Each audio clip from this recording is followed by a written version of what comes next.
सघोषो धार्तराष्ट्राणां हृदयानि व्यदारयत नभश्च पृथिवीं चैव तुमुलो व्यनुनादयन. तो जो मोठा आवाज झाला तो त्या आवाजामुळे सगळे पृथ्वी आणि आकाश सगळं दुमदुमून गेलं. त्या आवाजाने कौरवांची हृदय विदीर्ण झाली. माऊली म्हणतात, पृथ्वी तळा उलथो पाहत. पृथ्वीच अशी उलटून पडते की काय. आकाश असे असोडत, आकाशाला हिसके बसल्याप्रमाणे. तेथ नक्षत्रांचा, तेथ सडा होतो नक्षत्रांचा, त्या ठिकाणी नक्षत्रांचा सडा पडतो की काय, अशी अवस्था निर्माण झाली. सृष्टी गेली रे गेली, देवा मोकळवादी झाली. ऐशी एक टाळी पिटली सत्यलोकी. ब्रह्मदेवाच्या लोकामध्ये असा आरडा झाला की अरे सृष्टी आता संपली आणि देवांचा निराधार झाले की काय, अशी स्थिती आली का काय, अशी ओरड झाली. दिहाची दिन थोकला. दिवसाच दिवस संपला म्हणजे सूर्य अस्ताला गेला की काय, थांबला की काय. जैसा प्रलय काळ मांडला तैसा हाहाकार उठला तिन्ही लोके. आणि ज्याप्रमाणे प्रलय काल सुरू व्हावा त्याप्रमाणे तिन्ही लोकात हाहाकार उठला. तेव्हा आदी पुरुष विस्मृतो. तेव्हा जो विराट पुरुष आहे, तथा पहिला जो आहे, त्याला विस्मय वाटला. तो म्हणाला, नाही हे बरोबर नाही. म्हणे जणे होय पा अंतू. जसं काही अंत होतं की काय असं वाटलं. परमात्मा विस्मित झाला आणि तो म्हणाला की जणू काही अंत होतो का काय. आणि मग तो अंत होऊ नये म्हणून मग लोकला अद्भुत संभ्रम होतो. मग तो सगळा गोंधळ शांत झाला. म्हणजे इथं परमात्म्याचा संकल्प असतो, परमात्म्याच्या संकल्पाने सगळ्या गोष्टी होतात, असं थोडस माऊलीने सुचवलंय या ठिकाणी. परमात्म्याने संकल्प केला तर सृष्टी चालते, परमात्म्याचा संकल्प जर नसेल तर सृष्टी चालत नाही. म्हणून लक्ष्मी तंत्रामध्ये असं म्हणलंय की देवी सांगते इंद्राला की मी परमेश्वराच्या डोळ्याच्या उघडझापीमध्ये असते. म्हणजे परमेश्वराने डोळे उघडले, पाहायचं ठरवलं तर सृष्टी आहे, आणि परमेश्वराने ठरवलं की नाही पाहायचं तर सृष्टी संपली त्या क्षणी. त्याला वेळ लागत नाही. म्हणून इथं परमेश्वराचा संकल्प कसा काम करतो हे सांगितलं की एवढा मोठा आवाज की कैलास पार, अगदी कैलासापर्यंत समुद्राच्या लाटा उठल्या, पृथ्वी डळमळायला लागली, सगळीकडे हाहाकार झाला. पण एवढा मोठा तो आवाज एका क्षणामध्ये थांबवला परमेश्वराने, असा त्याचा संकल्प. परमेश्वराचा संकल्प ही फार मोठी गोष्ट आहे. या अथर्ववेदामध्ये आपल्या असं म्हटलेलं आहे की जर परमेश्वराचा संकल्प असेल तर सगळ्या गोष्टी होतात. त्याच्यामध्ये असं म्हणलंय की समजा आपल्या मनामध्ये एक संकल्प आला, आपण पुष्कळ संकल्प करतो ना, अमुक करूया तमुक करूया असं, आणि तो संकल्प आपल्याला कोणाशी आपण बोललो नाहीये, पण आपल्या मनामध्ये आपण फक्त विचार केला, तर आपल्या आतमध्ये शरीरामध्ये कोण जातं, तर श्वास घेतो तेव्हा वायू शरीरात सगळ्या जातो आणि तो सगळ्या पेशींपर्यंत पोहोचतो ऑक्सिजनच्या रूपाने. पायाच्या अगदी नखाच्या पेशीपासून त्या सगळ्या पेशीपर्यंत वायू तो पोहोचतो आणि मग आपण उच्छ्वास बाहेर टाकतो. म्हणजे तो वायू प्रत्येक पेशीपर्यंत जातो. त्याच्यामध्ये काय काय संकल्प आलाय तो वायूला कळतो, कारण आपण मनात संकल्प केला की आपल्या सगळ्या पेशींना तो संकल्प मिळतो आणि तिथपर्यंत पोहोचल्यावरती तो वायूला तो संकल्प कळतो आणि उच्छ्वासावाटे तो वायू तो संकल्प बाहेर घेऊन जातो. म्हणजे कोणाला नाही कळलं तरी सुद्धा परमात्म्याला हा संकल्प कसा कळतो, तर वायूच्या द्वारे कळतो. आणि मग वायू तो त्या देवाला तो संकल्प पोचवतो की हा आता कार्य कोणाकडे आहे, त्याच्याकडे हा संकल्प पोचवायचा ना. आता मंगल कार्य आपण ठरवलं तर आपण पहिलं कोणाला बोलवतो, गणपतीला, हो की नाही. म्हणजे आता समजा आपल्या मनामध्ये संकल्प आला की आपण एखादं मंगल कार्य करायचं, तर हा संकल्प पहिला कोणाला पोहोचेल, गणपतीला पोहोचेल, कारण त्याच्याकडे पहिलं कार्य, तुमच्या घरात कार्य होऊ द्यायचं का नाही हे त्याच्याकडे असतं. तसा समजा आपल्याला कुलधर्माचं, कुलदेवतेचं काय करायचं तर कोणापाशी संकल्प पोहोचेल, देवीपाशी पोहोचेल, त्या कुलदेवतेपाशी पोहोचेल. तर वायू हा माध्यम होतो आणि तो त्या देवतेपर्यंत तो संकल्प पोहोचतो. मग त्या अथर्ववेदात असं म्हटलंय की आता हा संकल्प जर ईश्वराचा पण असेल त्या त्या देवतेचा जर हा संकल्प असेल की यांच्या घरी अमुक एक होऊ दे, म्हणजे एक उदाहरण म्हणून, पण संकल्प कुठलाही असू शकतो. आपला मुलगा इंजिनियर व्हावा असा, किंवा आपला मुलगा आणखीन कुठे फॉरेनला जावा, काही संकल्प आपल्या मनामध्ये असू शकतो. तर त्या त्या देवतेपर्यंत ते ते संकल्प जातात, आणि जर त्यांचा संकल्प असेल की असं असं व्हावं, तर ते काय करतात, तर आपल्या संकल्पाच्या मध्ये येणारे सगळे अडथळे दूर करतात. म्हणजे वातावरण सगळं अनुकूल असं निर्माण करतात त्या त्या देवता. आणि जर त्या देवतेचा तो संकल्प नसेल, तर ते सगळे अडथळे मध्ये आणतात. आणि मग आपला संकल्प पुरा व्हायचा का नाही, तर जर ते अनुकूल असतील तर आपला संकल्प पुरा होतो. जर ते प्रतिकूल असतील, आता नाहीये नशिबामध्ये आपल्या, तर ते मध्ये अडथळे येतात. म्हणजे एकही अडथळा न येता आमचं कार्य पुरं झालं, हे आपल्यामुळे होत नाही, तर त्या त्या देवतेच्या संकल्पामुळे ते होतं. म्हणून आपण नेहमी काय करतो की आपण पुण्यवाचन वगैरे सगळं करतो, आणि आपापल्या देवतांना आपण, कुलदेवतेला आपण पहिलं सांगतो, गणपती आणि कुलदेवता यांची आपण पूजा करतो, आणि मग सांगतो की हे कार्य सफल होऊ दे. कारण त्यांच्यामुळे ते कार्य होतं, आपल्याला माहित नसतं की त्यांच्यामुळे झालंय, आपल्याला वाटतं आपण केलं म्हणून झालं. पण प्रत्यक्ष परमेश्वराच्या संकल्पानेच सगळे कार्य होतात, हे आपल्या शास्त्राला माहित असल्यामुळे त्यांनी त्या पूजा घातलेल्या आहेत की तुम्ही देव ब्राह्मण करा. का तर तुम्ही पहिल्या देवाला आणि ब्राह्मणाला सांगा की आम्ही असं असं करणार आहे, आणि तुमची अनुकूलता आम्हाला असू दे, मग ते कार्य नीट होईल. देवप्रतिष्ठा करतो आपण. म्हणजे सगळी ही अंग उपांग जी ठेवलेली आहे ती एवढ्यासाठी की शास्त्रामध्ये जे सांगितलंय ते प्रत्यक्ष आपल्याला जरी माहित नसलं तरी आपल्या हातून तसं तसं ते सगळं घडावं, अशा प्रकारे आपल्याकडे विधिविधानं सगळी मांडलेली आहेत. म्हणून विधीपूर्वक करावं, असं जे आपण म्हणतो, कुठलंही कार्य हे विधीपूर्वक करावं. हे विधी आम्हाला करायचे नाहीत, ते विधी आम्हाला करायचे नाहीत, आम्हाला शॉर्टच करायचे, आम्हाला वेळच नाही करायला, असं असेल तर मग हे संकल्प त्यांचे काय आहेत आपल्याला माहिती नसतं ना, की पुढे काय होणार आहे काय माहिती. तसं नको, त्यांची अनुकूलता असावी. म्हणून परमेश्वराचा संकल्प हा फार महत्वाचा असतो, आणि त्याच्याच संकल्पाने आपलं सुद्धा आयुष्य जे चालू असतं ते त्याच्यामुळे चालतं. आपण केल्याने काही होत नाही, जे काही संकल्प असेल त्याच्याप्रमाणेच ते होतं. त्यामुळे कधी आपल्याला अनुकूल होतं, कधी आपल्याला प्रतिकूल होतं. प्रतिकूल गोष्टी पण आपल्या हातात नाहीत, आणि अनुकूल गोष्टी पण आपल्या हातात नाहीत. जसा जसा ईश्वराचा संकल्प असेल तसं तसं होतं. मग हा एवढा मोठा म्हणे जणे होय पान, तू त्यांनी तर ठरवलं की नाही हा आवाज आता बंद करायचा. मग तो संभ्रम सगळा लोपला, जे गोंधळ झाला आता एकदम शंख वाजल्यामुळे, तो शंखाचा गोंधळ थांबला. म्हणून हे विश्व सावरले, मग सगळे सावरले. त्यामुळे एरवी युगांत होते ओढवले, ते युगांत झाला की काय असं झालं होतं. जय महाशंखा स्फुरिले कृष्णा देखी, एवढ्या मोठ्या शंखांच्या आवाजाने महायुगाचा अंत होतो की काय अशी अवस्था ओढवलेली असताना परमेश्वराने काय केलं, तो संकल्प परमात्म्याने स्वतःच्या संकल्पाने ते सगळा गोंधळ थांबवला. कारण पुढे एवढी महायुद्ध व्हायचं होतं ना, तेव्हाच संपलं असतं, नाही तर ते तो घोष तरी उपसंहरला परी पडसाद होता राहिला. तर तो घोष थांबला, पण प्रतिध्वनी जे उठले होते ते येत राहिले.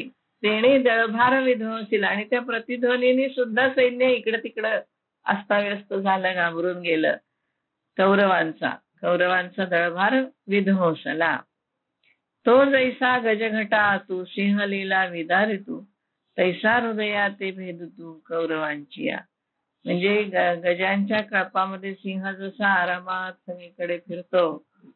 सिंहाला कधी पाहिले का तुम्ही? बघा, सिंहाला जर तुम्ही जवळून असं कुठे पाहिलं असेल तर तो इतका शांत आणि इतका निवांत असतो की जगात त्याला काही भीतीच नसते.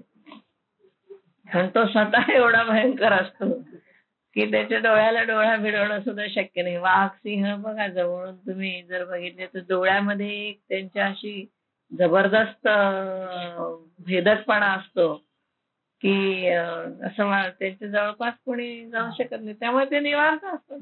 त्यांना काही कशाची भीती वाटत नाही. त्यामुळे त्याला हत्ती आला समोर काय आणि कोणी आला काय, स्वतःच्या अंगामध्ये एवढी ताकद असते की त्यांना काही भीती वाटत नाही. तो लीलेने संहार तिथे विचरण करत असतो. तसा कौरवांच्या हृदयाला तो भेदला. म्हणजे हत्ती सगळे घाबरून जातील सिंह आला म्हणून, पण सिंहाला काही होणार नाही. तसा तो आवाज कौरवांच्या हृदयामध्ये घुसला. तो प्रतिध्वनीने सुद्धा कौरवांची हृदय घाबरून गेली, त्यांच्या सैन्याची सगळे. तो गाजत जेव्हा ऐकती तेव्हा उभेची ही घालती. आणि तो जो प्रतिध्वनी जो उमटत होता, त्याचा जो गाज आहे, त्याचा जो आवाज आहे, तो ऐकला ते उभेच्या उभे त्यांना थंडी वाजायला लागली. ही झाली ती. त्याला एकदम घाबरून गेले. तेव्हा त्यांच्या काळजाचा ठाव सोडला आणि एकमेकांना म्हणाले, अरे सावर रे सावर रे, स्वतःला सावध हो सावध हो. जे एकमेकाला आधार द्यायला लागले. ते इतके ते आवाजाने घाबरून गेले. त्या शंखांच्या आणि भेरी पणवानाचं काय काय वाजलं सगळं. मग थोड्या वेळाने तो प्रतिध्वनी सुद्धा शांत झाला ना. अथ व्यवस्थितान् दृष्ट्वा धार्तराष्ट्रान् कपिध्वजः प्रवृत्ते शस्त्र संपाते धनुरुद्यम्य पांडवाः. मग जरा सगळीकडे शांत झालंय असं बघितल्यानंतर कपिध्वज म्हणजे अर्जुन, ज्याच्या रथावरती हनुमानाचं चिन्ह आहे किंवा हनुमान आहे स्वतः, असा त्याच्या ध्वज जो होता त्याच्यावर हनुमानाचं चिन्ह होतं आणि स्वतः हनुमान पण त्याच्यावरती बसलेला होता. तर म्हणून त्याला म्हणायचं कपिध्वज. कपीचा ध्वज ज्याच्या रथावर आहे असा अर्जुन. पांडव इथे अर्जुन. तर तो प्रवृत्ती शस्त्र संपाते म्हणजे आता ते एकमेकांवरती शस्त्र सोडायला प्रवृत्त झाले. धनुष्याला बाण लावून ठेवलेत की केव्हाही अटॅक म्हटलं की सुरू. तेथे बळे प्रौढ पुरते जे महारथी वीर होते तीही पुनरुपी दळाते सावरिले. त्या प्रत्येकाच्या एक एक सैन्य होतं ना, वेगवेगळ्या राजांचं वेगवेगळं सैन्य, आणि त्या सैन्याच्या पुढे एक त्यांचा पुढारी होता, सैन्याचा प्रमुख होता. तर त्या प्रमुखाने मग आपल्या आपल्या सैन्याला प्रत्येक दळाने सावरलं. महारथी होते त्यांनी सावरलं आणि मग ते लढण्याच्या तयारीने सिद्ध झाले. मग सरिसेपणे उठावले. मग ते लढण्याच्या तयारीने सिद्ध झाले. दुणवटोनी उचलले. मग त्याने दुप्पट जोराने उचलले म्हणजे उसळले. त्यांना आता जोर चढला. तया दंडी क्षोभले लोकत्रे. आणि त्या सैन्याच्या उसळण्याने तिन्ही लोक पुन्हा त्रस्त झाले.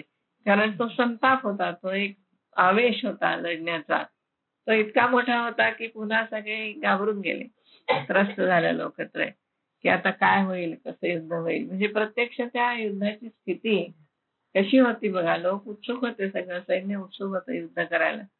आणि केव्हा आपण बाण सोडतोय, केव्हा आपण गदा उचलतोय, केव्हा एखादं शस्त्र सोडतोय, अशी त्या सैन्याची परिस्थिती होती. फक्त ते त्या ऑर्डरची वाट बघत होते की आता युद्ध सुरू करा. असं अजून म्हटलं नव्हतं कोणी, दोन्ही सैन्यापैकी कोणत्याच सेनापतीने अजून आक्रमणाची आज्ञा दिली नव्हती. त्यापूर्वी हा त्यांचा जो जोश आहे तो जोश त्यांनी इथे केलाय की सगळे तयार आहेत, धनुष्याला बाण जोडून तयार आहेत, हातामध्ये शस्त्र उचलून तयार आहेत, फक्त आक्रमणाची ऑर्डरची वाट बघ. तेथ बाणवरी धनुर्धर वर्षतात निरंतर जैसे प्रलयात जलधर अनिवार्य. आणि त्यांनी असे बाण असे सोडायचे की जसं काही प्रलयामध्ये मोठा अगदी आभाळ बरसतोय, पाऊस कोसळतोय, अशा प्रकारे बाणांचा पाऊस कोसळावा, अशा प्रकारे ते बाणांचा वर्षाव करायला सगळे तयार होते. ते देखली या अर्जुने. ते अर्जुनाने पाहिलं. संतोष घेऊन मने. आताची त्याची परिस्थिती बघा, त्याला आनंद झाला. युद्धाला सुरुवात होणार म्हणून त्याला आनंद झालेला आहे. म्हणजे तो मानसिकरित्या पूर्ण तयार आहे, शारीरिकरित्या मानसिकरित्या युद्ध करायला तयार आहे. मग संभ्रमे तिथी सेने घालीत असे. आणि मग ती सैन्यामध्ये त्याने दृष्टी फिरवली. तव संग्रामी सज्ज जाहले सकळ कौरव देखिले. मग लीला धनुष्य उचललेले पंडुकुमारे. आणि ते सैन्य बघितल्यावर तो म्हणाला आता ठीक आहे, ते सगळेजण तयार झालेत, युद्धाला, तर आपण सगळं सैन्य एकदा बघूया म्हणून त्याने आपलं गांडीव धनुष्य उचललं. गांडीव धनुष्य हे अग्नीने दिलं, माहितीये ना, खांडवन जेव्हा जाळलं त्यावेळेला त्यांनी ते धनुष्य दिलं. त्याची कथा अशी आहे की एकदा सूर्याचं घर्षण केलं विश्वकर्म्याने, आणि सूर्याचं घर्षण करताना काही ठिणग्या उसळल्या त्यातून. सूर्य हा अग्नीच ना साक्षात, आणि त्याच्या ठिणग्या सगळीकडे पडल्या. तर त्या ठिणग्या पडल्या, त्याच्यातून त्यांनी विश्वकर्म्यांनी एक शक्ती नावाचं अस्त्र तयार केलं. ते त्यांनी ब्रह्मदेवाला दिलं. एक सुदर्शन चक्र तयार केलं आणि एक गांडीव धनुष्य तयार केलं त्यांनी. आणि ते गांडीव धनुष्य आणि सुदर्शन चक्र हे त्यांनी समुद्राजवळ ठेवून दिलं आणि शक्ती नावाचं शस्त्र ते ब्रह्मदेवाकडे दिलं. आता ब्रह्मदेवाच्या हातात नेहमी कमंडलू आणि अक्षमाला असते की नाही.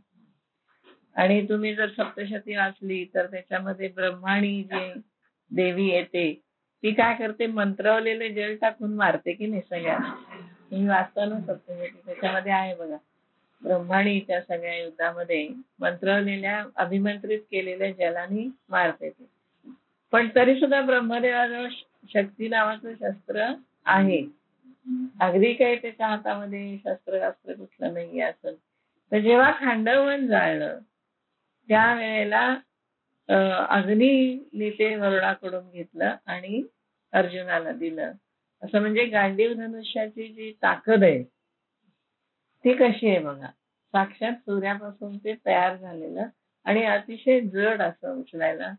असं ते ही जी गांडीव धनुष्य, शारंग धनुष्य, कोदंड धनुष्य, पिनाक धनुष्य, ही जी सगळी धनुष्य आहेत ना, ही ब्रँडेड म्हणतो अलीकडच्या भाषेत तशी आहेत. म्हणजे विशिष्ट उंची, विशिष्ट वजन अशी खास तयार करून घेतलेली. म्हणजे सचिन तेंडुलकर बघा जड बॅट वापरतो असं म्हणतात. त्याची जशी बॅट खास तयार करून घेतलेली त्याच्यासाठी, तशी ही सगळ्यात मोठं आणि अवजड धनुष्य पिनाक धनुष्य आहे भगवान शंकरांचं. कारण भगवान शंकर हे सगळ्यात चांगले धनुर्धारी, ते सगळ्यात चांगले डान्सर आहेत, ते सगळ्यात चांगले धनुर्धारी आहेत, ते सगळ्यामध्ये श्रेष्ठ वैद्य आहेत, ते सगळ्यामध्ये श्रेष्ठ मंत्रकर्ते आहेत. कारण सगळे मंत्र भगवान शंकरांपासून येतात, सगळे मंत्र भगवान शंकर तयार करतात. इतके ते सगळ्यामध्ये श्रेष्ठ. सगळ्यात मोठे वैद्यनाथ भगवान शंकर आहेत. सगळ्यात मोठे जास्तीत जास्त मोठं धनुष्य, जड धनुष्य कोणाचं आहे तर ते भगवान शंकरांचं. पिनाकच्या खालोखाल हे शारंग कृष्णाचं धनुष्य, त्याच्यानंतर रामाचं धनुष्य कोदंड, हे तेवढंच 6.5 फूट उंच, ते टनानी वजन त्याचं लोखंडी. आणि म्हणून ते शंकराच्या धनुष्याला प्रत्यंशा लावणं, हे प्रत्यंशा ही याची असते ना, प्राण्याच्या कातड्याची असते. ती ओढून ते धनुष्य वाकवायचं शंकराचं, ही सोपी गोष्ट नव्हती. म्हणून ते उचललंच नाही ना आधी कोणाला सीता स्वयंवराच्या वेळेला. कारण शंकराचं धनुष्य उचलायला सुद्धा कठीण त्यावेळेच्या लोकांना. आपल्याला तर अवघड, आपण हात बोटही लावू शकणार नाही त्याला. पण इतकं ते मोठं की खरोखर त्याला प्रत्यंशा लावणं हे अवघड होतं. म्हणून ते धनुष्य त्यांनी इतकं वाकवलं की ते मोडलं. त्या रामाने ते धनुष्य वाकवलं. ते तर रामाचं धनुष्य तेवढंच होतं. कारण राम हा श्रेष्ठ धनुर्धारी. गीतेमध्ये विभूती सांगताना म्हटलंय ना त्यांनी की धनुर्धाऱ्यामध्ये राम मी आहे. त्या सगळ्यात मोठा धनुर्धारी पृथ्वीवरचा राम, म्हणजे परशुराम, राम हे मोठे धनुर्धारी. आणि गांडीव धनुष्यही तसंच. म्हणजे खास ते अर्जुन जेव्हा गांडीव धनुष्य उचलून युद्धाला तयार होतो त्यावेळेला काय परिस्थिती असेल ते बघा. म्हणजे अक्षरशः तो आता केव्हा एकदा मी युद्ध सुरू करतोय असं त्याला वाटलं होतं. अशा याच्यामध्ये त्यांनी ते धनुष्य उचललं. तव संग्रामी सज्ज जाहले, सकळ कौरव देखले, मग लीला धनुष्य उचलले. अगदी सहजगत्या त्यांनी ते धनुष्य उचललं. या शब्दाला महत्व आहे बघा, प्रत्येक शब्दाला, की लीलया उचललं त्यांनी, की ठीक आहे आता युद्धाला सुरुवात करायची. म्हणजे त्याच्या मनामध्ये कसली शंका नाहीये त्याच्या मनामध्ये कसली भीती नाही आहे. त्याच्या मनामध्ये फक्त युद्ध आता कधी सुरू करायचं अशी त्याच्यामध्ये उत्सुकता आहे. म्हणजे अशी आत्ताची अर्जुनाची स्थिती आहे. थोड्या वेळाने ती बदलेल. ऋषिकेशं तदा वाक्यम इदमाह महीपते. तेव्हा तो ऋषिकेशाला हे म्हणाला, हे महीपते म्हणजे संजय धृतराष्ट्राला सांगतात की हे राजा, त्यावेळेला ऋषिकेशाला अर्जुन असे वाक्य बोलला. कोणतं म्हणाला? अर्जुन उवाच सेनयोरुभयोर्मध्ये रथं स्थापय मेच्युत. दोन्ही सैन्याच्या मध्ये माझा रथ उभा कर. ते वेळी अर्जुन म्हणत असे, देवा आता झडकरी रथू पेलावा, नेऊन मध्ये घालावा दोही दळा. तुम्ही या ओव्यांचा अन्वय सुद्धा लावू शकता बरं का. म्हणजे ते वेळी अर्जुन देवा म्हणत असे. काय म्हटलं अर्जुनाने देवाला? तर आता झडकरी रथू पेलावा, आता हा रथ आहे तो सांभाळ आणि काय कर, नेऊन दोही दळामध्ये घालावा. साधं जर तुम्हाला गद्य करायचं असेल तर हे गद्य असं करायचं, त्याला म्हणायचं अन्वय लावणे. आणि अन्वय लावले की ओवीचा अर्थ लागतो. तसं तुम्ही दासबोधाच्या सुद्धा ओव्यांचा अन्वय लावू शकता. अन्वय लावला की अर्थ कळतो. म्हणजे गद्य करायचं सरळ की ते वेळी अर्जुन म्हणत असे, देवा आता झडकरी रथू पेलावा, नेऊन दोही दळामध्ये घालावा, असं हे गद्य वाक्य होतं. त्यामुळे अन्वय लावत जा ओव्यांचा, म्हणजे मग ओव्या सोप्या जातात.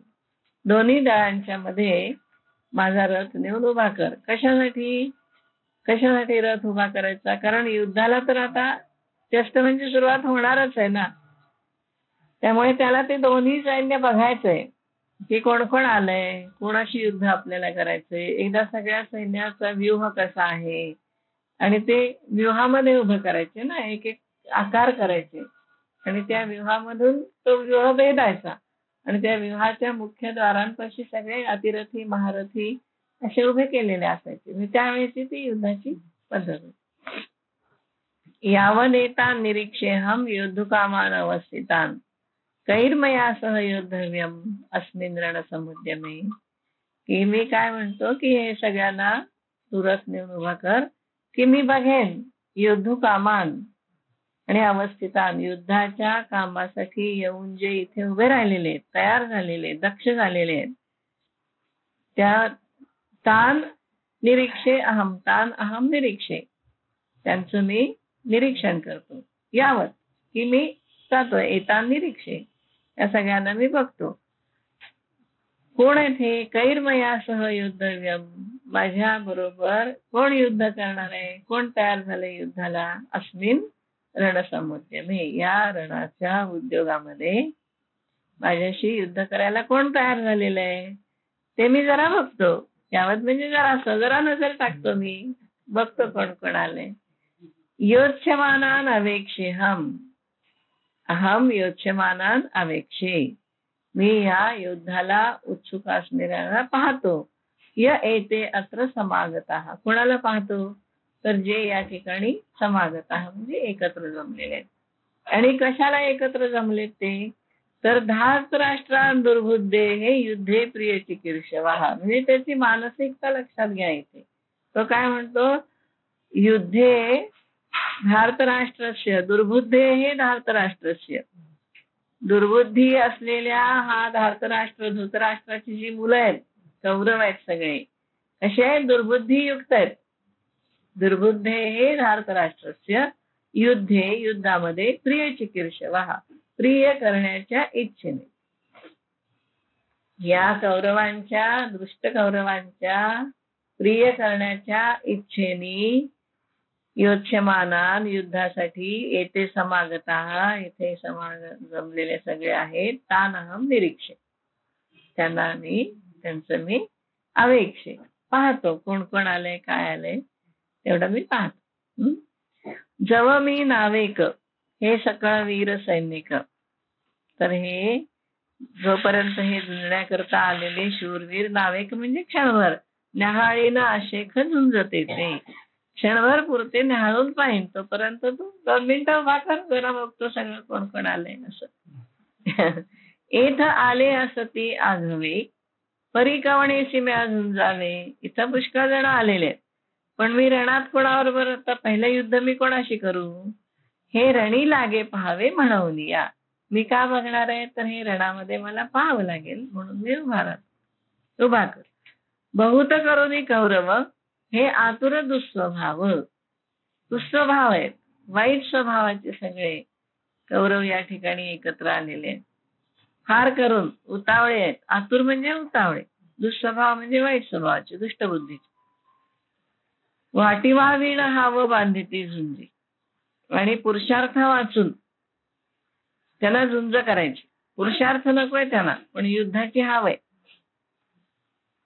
वाटी व्हावीण हाव बांधिती झुंजी. त्याला पुरुषार्थ काही करायचं नाही, युद्ध करायचं, मारामाऱ्या करायच्या, दुष्टपणा करायचा, असाच त्यांचा स्वभाव.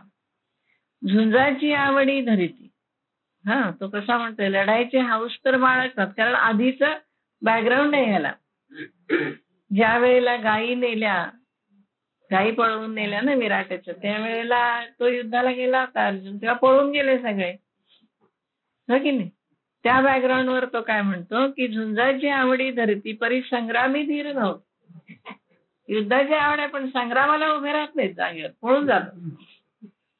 आणि आतापर्यंत त्यावेळेला तर भीष्म वगैरे सगळ्यांचा त्यांनी पराभव केला होता. विराटाच्या गायी पळवल्या त्यावेळेला तो जेव्हा गेला युद्धाला, तेव्हा सगळे पळून गेले. कर्ण होता, भीष्म होते, सगळे होते त्यावेळेला, पण अर्जुनाने हरवलं, सगळ्यांना पळवून लावलं होतं. त्या बॅकग्राऊंडवर म्हणतोय. हे कथेचा भाग आहे ना हा. भीष्म पर्वात कथा आली आहे क्रमाने, त्यामुळे त्याला पाठीमागची हिस्ट्री आहे. त्यामुळे महाभारताची थोडी कथा आपल्याला लक्षात घ्यायला पाहिजे की ते जेव्हा मागच्या वेळी 2दा-3दा मी त्यांच्याशी युद्ध केलं, तेव्हाचा अनुभव आहे मला की हे नुसते युद्ध करायला येतात, पण मी समोर आले की पळून जातात. युद्धावेळी काय संग्रामी धीर नव्हती. हे सांगोनी राया प्रती काय संजय म्हणे, असं सांगून मग रायाप्रती म्हणजे धृतराष्ट्राला संजय काय म्हणाला? संजय उवाच. संजय म्हणतो, एव मुक्तो ऋषिकेशो गुडाकेशेन भारत सेनयोरुभयोर्मध्ये स्थापयित्वा रथोत्तमम्. संजय हे सांगतोय ना काय काय झालं ते. त्यामुळे संजय म्हणतो की हे राजा, असं ऋषिकेशाला म्हटलं. गुडाकेशेन म्हणजे अर्जुनाने. गुडाकेश याचा अर्थ 2 होतात. एक म्हणजे जटा भर बांधण्यात अशा, पण तो इथे अर्जुनाला लागू पडत नाही, कारण युद्धाच्या वेळेला काही जटा नव्हत्या त्याच्या.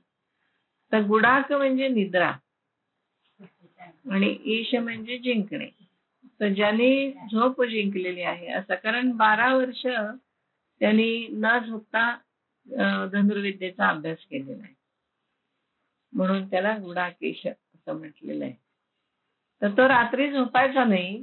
ज्या वेळेला द्रोणाचार्यांच्याकडे युद्ध शिकत होते त्यावेळेला तो रात्री झोपायचा नाही आणि तो धनुष्यबाणाचा सराव करायचा. त्यामुळे त्याला अंधारात बाण मारणे, आवाजाच्या रोखाने बाण मारणे आणि दोन्ही हाताने, सव्यसाची म्हणायचे ना त्याला, उजव्या डाव्या दोन्ही हाताने त्याला धनुष्यबाण वापरता येत होता. ते एवढा अभ्यास अर्जुनाने केला, म्हणून इथं त्याला म्हटलेलं आहे की गुडाकेशेन. असं ऋषिकेशाला गुडाकेशाने म्हटलं, अर्जुनाने म्हटलं. आणखीन मग त्यांनी रथ दोन्ही सेनांच्या मध्ये थांबवून, असा श्लोक पुरा झालेला नाहीये, पण एकच श्लोक घेतलाय त्यांनी की दोन्ही सैन्यांच्या मध्यभागी तो उत्तम असा रथ थांबवून, स्थापयित्वा थांबवून, उत्तम असा रथ. उत्तम रथ कशासाठी? तर त्याचे घोडे पण विशेष प्रकारचे चांगले घोडे होते आणि रथामध्ये शस्त्रास्त्र सगळी भरली होती. खूप मोठा रथ होता त्याचा आणि सगळ्या सामग्री युद्धाची त्याच्यावरती होती. जड होता, चालवणं तसं अवघड होतं. म्हणजे ह्याला सारथ्याला सुद्धा रथ हाकणं हे मोठी अवघड गोष्ट होती. ऐका अर्जुन इतुके बोलला, तव कृष्णे रथू पेलिला, दोही सैन्या माझी केला उभा तेणे. ऐका म्हणतो. ऐका म्हणजे धृतराष्ट्राला म्हणले, ऐका काय झालं ते. अर्जुन काय एवढं म्हणल्यानंतर मग कृष्णाने रथ सांभाळला. त्याने हातामध्ये ते घेतले त्याची दोऱ्या आणि दोन्ही सैन्यामाझी उभा केला.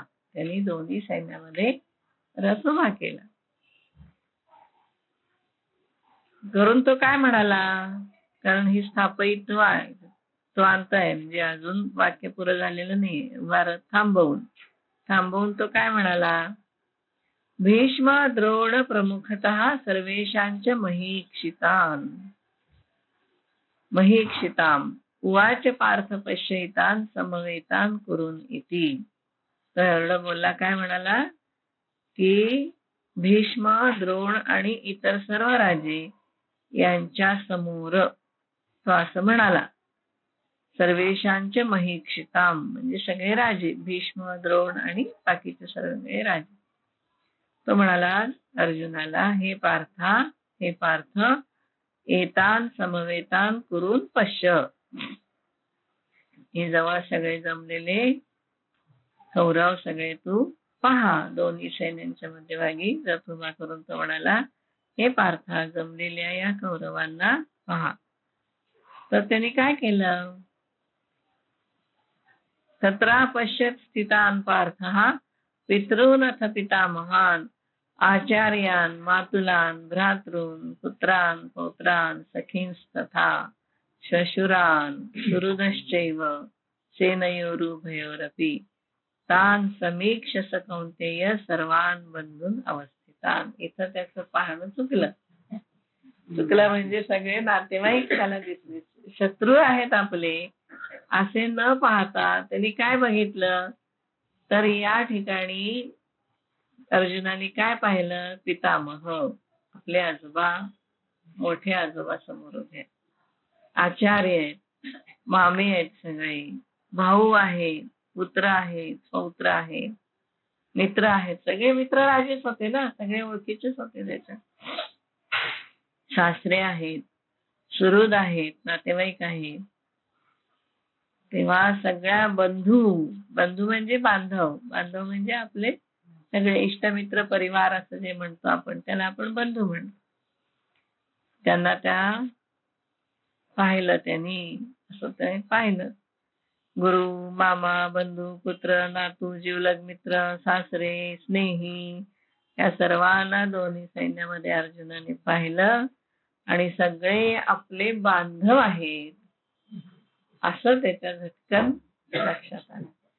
तर बांधवांना मारायचं कसं, शत्रू म्हणून आले तर मारणं वेगळं, आणि भाऊ घरी आलाय, बंधू घरी आलाय आणि त्याला मारणं हे कसं बरोबर आहे. त्या क्षणी एकदम टर्नआउट झालं, मानसिकता त्याची सगळी बदलून गेली. समोरच्या शत्रूला शत्रू न पाहता बंधू म्हणून बघितलं. हा त्याच्या मनामध्ये असलेला भ्रम. इथे तो भ्रम, अर्जुनाला भ्रम झाला, अर्जुनाला मोह झाला. म्हणजे काय झालं, कशाच्या मोहात नाही पडला तो. मोह याचा अर्थ विपरीत बुद्धी. विपरीत बुद्धी का झाली, तर हे शत्रू म्हणून न बघता फक्त त्याला दिसले नातेवाईक, सगळे बंधू, आणि आपल्याच बांधवांच्या विरुद्ध एवढं आपलं गांडीव धनुष्य उचलायचं का. अगदी साहजिक आहे ना, कोणालाही असं वाटेल. जो सज्जन माणूस आहे, जो मनाने निर्मळ आहे, त्याला कधी असं वाटणार ना की नातेवाईकांनाच आपल्या काय म्हणून मारायचं, त्यापेक्षा नाही युद्ध केलेलं चांगलं. पण हे आधी बघितलं होतं, हे आधी चर्चा याच्यावर झाली होती. तुम्ही जर याच्या आधीचा थोडासा चॅप्टर बघितला तर त्यामध्ये श्रीकृष्ण शिष्टाई आहे. कारण सगळे जेव्हा उपाय थांबले आणि युद्ध करणंच आवश्यक आहे, तेव्हा युधिष्ठिराने ठरवले की शेवटचा उपाय आपण करूया. कारण त्याला माहित होतं की आपण आपले बंधू सगळे मारणार आहे. युधिष्ठिर हा पूर्ण जाणता होता आणि त्याने तसं जाणलं होतं की हे जे युद्ध होणार आहे हे आपल्या घरात युद्ध होणार आहे, आणि आपल्या घरामध्ये आपल्याच माणसांना मारून आपण राज्य घ्यायचं का. नसलं राज्य म्हणून काय बिघडत नाही, 5 गावं दिली आपल्याला तरी आपला प्रपंच सांभाळा म्हणजे झाला, आणि आपण आपल्या जोरावर बाकीच्यांना जिंकू, आपलं राज्य मोठं करू, असं युधिष्ठिराचं मत होतं. हे कशासाठी युद्ध करायचंय, आपण आपल्याच लोकांना मारणार. कोणी युद्ध केलं तरी सगळे आपलीच माणसं, आणि आपण आपल्याच माणसांचा संहार करायचा आणि खूप मोठा संहार होईल याची पण युधिष्ठिराला जाणीव होती. त्याचं कारण असं की दुर्योधन हा सत्तेवर असल्यामुळे आणि त्याच्या हाताखाली मांडलिक राजे खूप असल्यामुळे मांडलिक राजे शेवटी सगळे त्याच्याच बाजूने युद्ध करणार ना.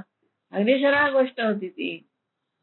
आणि यांनी इकडून फक्त मित्र म्हणून आलेले यांच्याकडे असणार, ज्यांना आवडत नाही कौरवांचं तेवढेच लोक यांच्याकडे येणार, हे सुद्धा त्याला माहिती होतं. म्हणून त्यांनी शेवटी अगदी ठरवलं होतं की नाही, आपण श्रीकृष्णाला पाठवू आता. एक शेवटचा उपाय की त्याचं तरी ऐकतात का बघूया. म्हणून श्रीकृष्ण शिष्टाई हा आधीचा प्रसंग आहे. आणि हे आपल्या आपल्या लोकांना मारायला नको, युद्धामध्ये संहार टाळावा म्हणून युधिष्ठिर पाठवतो. आणि त्यावेळेला सुद्धा दुर्योधन काय ठरवतो, आता कृष्णालाच आपल्याकडे वळवायचं. म्हणून तो इतकी त्याची बडदास्त ठेवायचा प्रयत्न करतो की सगळं त्याला आरामशीर राहण्यासाठी जागा, खायला प्यायला सगळं चांगलं वगैरे अशी सगळी सोय करतो. पण तो राहत नाही ना, विदुराकडे जातो. श्रीकृष्णाला माहित असतं, कारण हे असेच त्यांनी राजे लोक पळवले होते सगळे. शिवाय कृष्णाचं सैन्य त्याच्या बाजूनीच होतं ना, सैन्य दिलंच होतं यादवांचं. म्हणजे श्रीकृष्ण सुद्धा स्वतः आपल्या सैन्याच्या विरुद्ध उभा. आणि खरोखर सगळ्या अशी इतकी विचित्र परिस्थिती होती त्यावेळेला की अर्जुनासारख्या सहृदय माणसाला असं वाटणं सहज शक्य होतं की अरे, आपण आपल्याच भावांना, आपल्याच सगळ्या नातेवाईकांना मारणार. पण युधिष्ठिरांनी शक्यतो प्रयत्न केले होते की हा संहार होऊ नये. आणि तुम्हाला माहिती आहे कृष्ण शिष्टाईचं काय झालं. त्यांनी सांगितलं, नाही, आम्ही सोयी एवढी सुद्धा जागा देणार नाही, सोयीच्या अग्रावर बसेल एवढी पण जमीन देणार नाही. हे तर लांबच राहिलं 5 गावाचं. मग तिथे सुद्धा विराट रूप दाखवलं, कारण कृष्णाला पकडा म्हणून सांगितलं त्यांनी. तर त्याला विराट रूप दाखवावं लागलं आणि मग तो तिथून सुटला आणि परत आला. मग युद्ध झालं. म्हणजे युद्ध करायचं हे ठरवायच्या आधी या सगळ्या गोष्टीचा विचार झाला होता. त्यामुळे त्या क्षणी त्याच्या मनामध्ये हा विचार यायला नाही पाहिजे. आणि अर्जुन मुख्य, ज्याच्यावर भार आहे सगळ्या युद्धाचा, त्याच्या मनामध्ये असा विचार आल्यामुळे सगळा घोटाळा झाला. बाकी कोणाच्या मनात आला असतं तर ते म्हणले असते, ठीक आहे, तू घरी जा, तुला नाही युद्ध करायचं ना, तू घरी जा. पण अर्जुन नसेल तर युद्ध जिंकणार कसं? भीष्मांसमोर कोण उभा राहणार, द्रोणांसमोर कोण उभा राहणार, आचार्यांसमोर कोण उभा राहणार? त्याच्या जीवावर तर हे युद्ध, भीम आणि अर्जुनाच्या जीवावर तर त्यांनी युद्ध उभं केलं ना. त्यामुळे ते बघितलं त्यांनी. त्यामुळे एकदम त्याला बघितल्याबरोबर हे फक्त त्या क्षणी कृष्णाच्या लक्षात आलं की यांनी विपरीत बघितलं, हे बरोबर नाही. अर्जुनाने असं पाहणं योग्य नाही. अर्जुनाला उलट पाऊस पुरायला पाहिजे होते की ठीक आहे, सगळे समोर उभे असताना मी युद्ध करून मी जिंकून दाखवतो. मग गीता सांगायची गरजच नव्हती. हो ना, युद्ध झालं असतं तर काही गरज नव्हती. पण त्याच्या मनात असं आलं. हा अक्षरशः टर्निंग पॉइंट आहे त्याच्या मनामधला. हा जर कळला आपल्याला तर कळेल की आपल्याला सुद्धा जेव्हा आपण एखादी गोष्ट समजून घेतो त्यावेळेला आपण जर भावनिक गोष्टींनी जर आपण विचार केला तर ज्या ठिकाणी भावनाची आवश्यकता नाही त्या ठिकाणी भावनिक झालो तर आपले निर्णय चुकतात. आणि जर आपण रॅशनल विचार केला तर आपले निर्णय चुकत नाही. अशा वेळेला आपल्याला विचार करायला पाहिजे की नाही, हे बरोबर आहे का नाही. अर्थात आपले प्रश्न फार छोटे असतात. हे म्हणजे 11 अक्षौहिणी सैन्य, 11 अक्षौहिणी सैन्य, एवढ्या सैन्याचा संहाराचा प्रश्न आहे.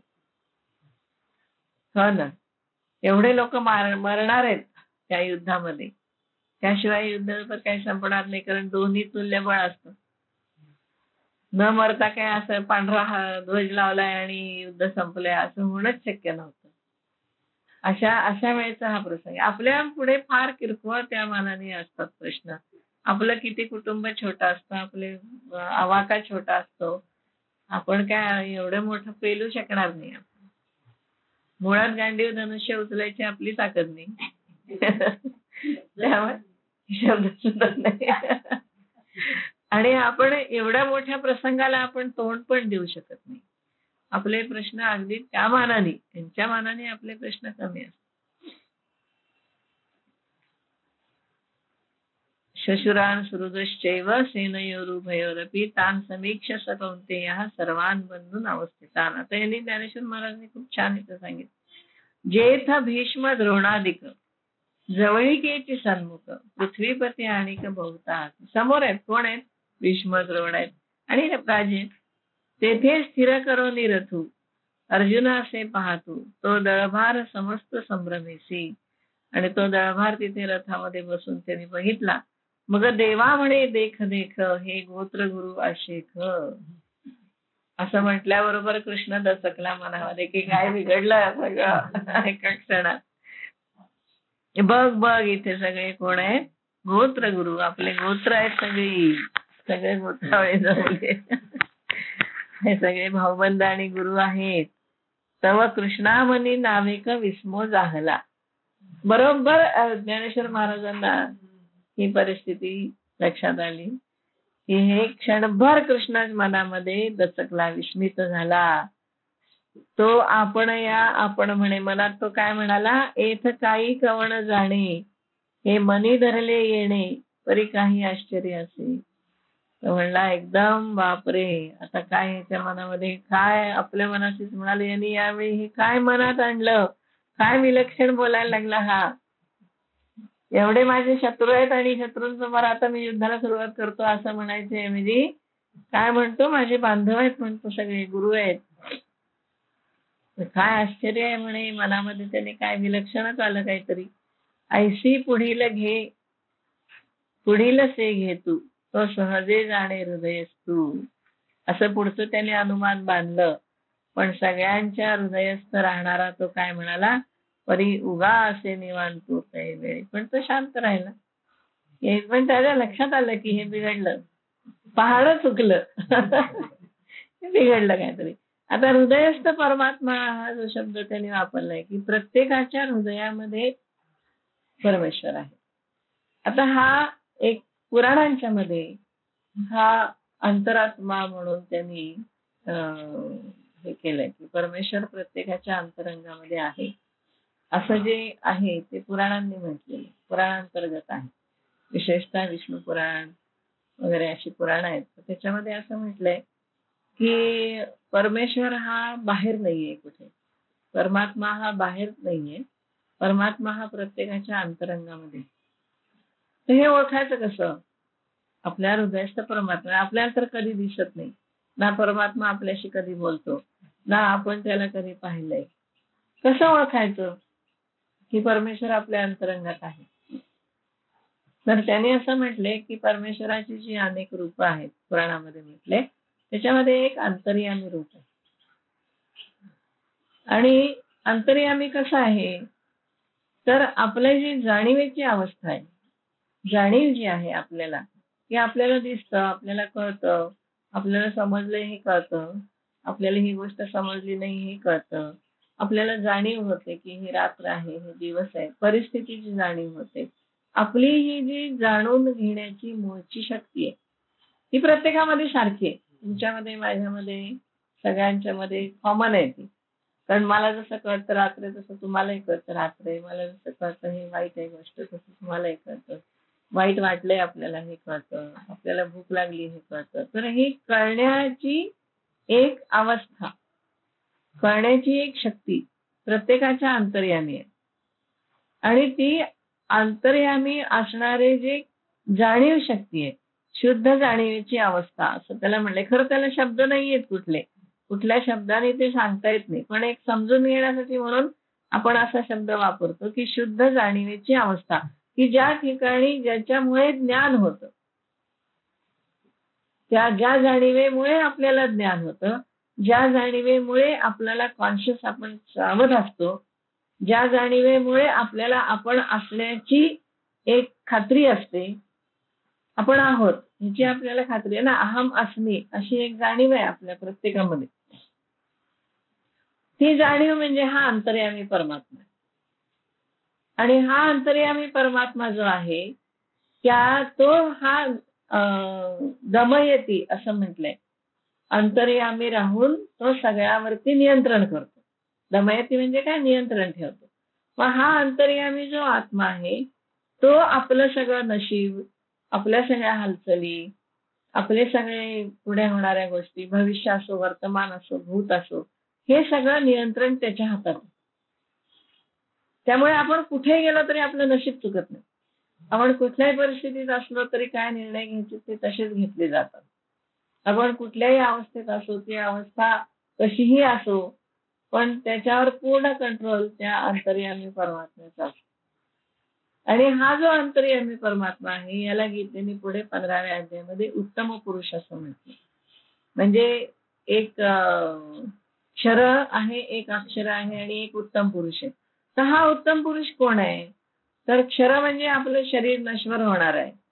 अक्षर म्हणजे जो जीव जो आहे, की जो जीव शरीरामध्ये येतो जातो असं आपण म्हणतो, की ज्यामुळे जीव देह सचेतन राहतो किंवा अचेतन होतो, तो जीवात्मा.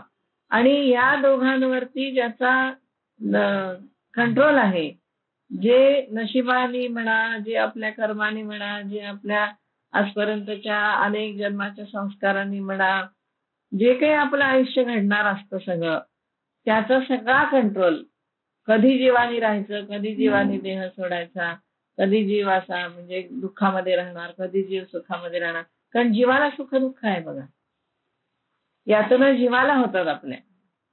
वाईट प्रसंग आला जीव दुःखी होतो, आनंदाचा प्रसंग आला जीव आनंदी होतो. आणि हे जीवाचं दुःख असतं, ते दुःख मनाला नुसतं मनाला होत नाही, ते जीवाला पण झालेलं असतं. म्हणजे आतपर्यंत गेलं म्हणतो ना, दुःख आतपर्यंत गेलं, ते जीवाला दुःख झालेलं असतं. आता हे तुम्हाला मला सगळ्यांना अनुभव आहे, सगळ्यांवर सगळे प्रसंग येतात. तर त्याच्यामध्ये त्याचं दमन करणारा, हे सगळं होणारा असं एक उत्तम पुरुष आपल्या शरीरामध्ये आहे. त्याला अंतर्यामी परमात्मा असं म्हटलं. आणि तो हृदयस्थ म्हणजे हा. आता हा हृदयस्थ त्याच्या हृदयामध्ये असल्यामुळे अर्जुनाला जे काय वाटलं ते तत्क्षणी त्याच्या लक्षात आलं की हे काहीतरी विपरीत यांनी बघितलं. म्हणून हृदयस्थ परमात्मा, अंतर्यामी परमात्मा ही फार महत्वाची संकल्पना आहे. आणि म्हणून पुढचं लक्षात घ्या, भक्तिशास्त्र सगळं या अंतर्यामी परमात्म्यावरती अवलंबून आहे. कारण आता मी भक्ती केली, मी उपासना केली, तर मी कुठल्या मंदिरामध्ये गेले नाही, कुठल्या एखाद्या सत्पुरुषाच्या जवळ बसले नाही किंवा कुठे नाही, पण मी घरात बसून उपासना केली तर ही त्या अंतर्यामी परमात्म्याला पोचते. म्हणून भक्तीला महत्व आलं पुढे. कारण तुम्ही मंदिरात गेल्याशिवाय तुम्हाला देवाचं दर्शन नाहीये किंवा एखाद्या साधू महात्म्याजवळ बसल्याशिवाय तुम्हाला सत्संग नाही. पण मी मनात बसून गोंदवलेकर महाराजांचं चिंतन केलं, मी घरात बसून परमेश्वराची आठवण केली, रामाची म्हणा, दत्ताची म्हणा, जो कोणी इष्टदेवता असेल, कुलदेवता म्हणा, त्यांचं रूप कुठे आहे आपल्या मनामध्ये? तर ते अंतर्यामी. हे जो हृदयस्थ रूप आहे ना, त्याला ती प्रार्थना पोचते आणि मग परमेश्वर आपल्याला सांभाळतो. असं म्हटलंय की भक्ताला परमेश्वर सांभाळतो. तो कसा सांभाळतो? अंतर्यामी राहून सांभाळतो, बाहेरून नाही.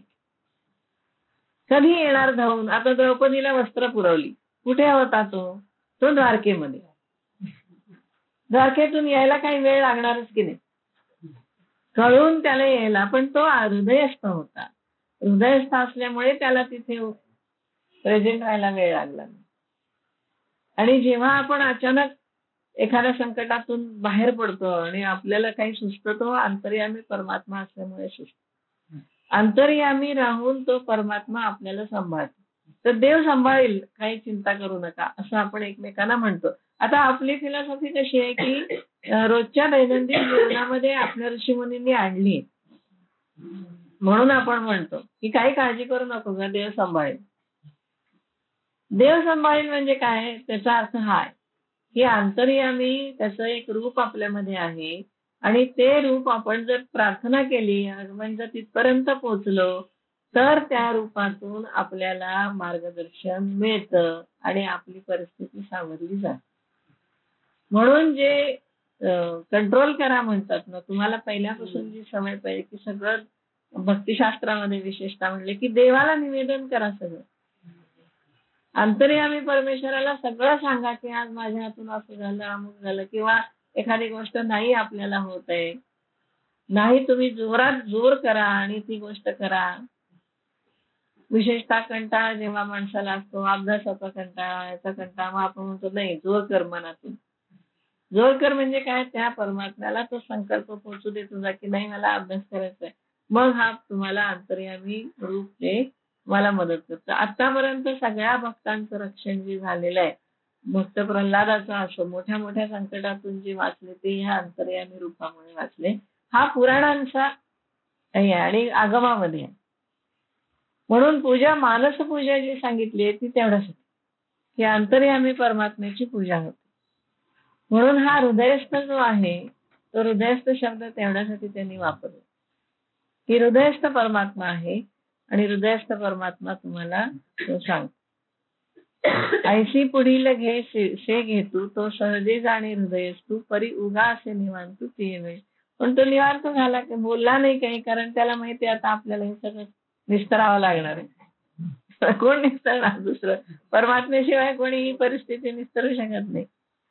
तव तीर्थ तीर्थ पार्थू सकळ पितृ पितामह केवळ गुरु बंधू मातुळ देखता जाहला. काय बघितलं त्यांनी, गुरु बंधू मामा काका सासरे पुत्र पौत्र सगळे बघितले.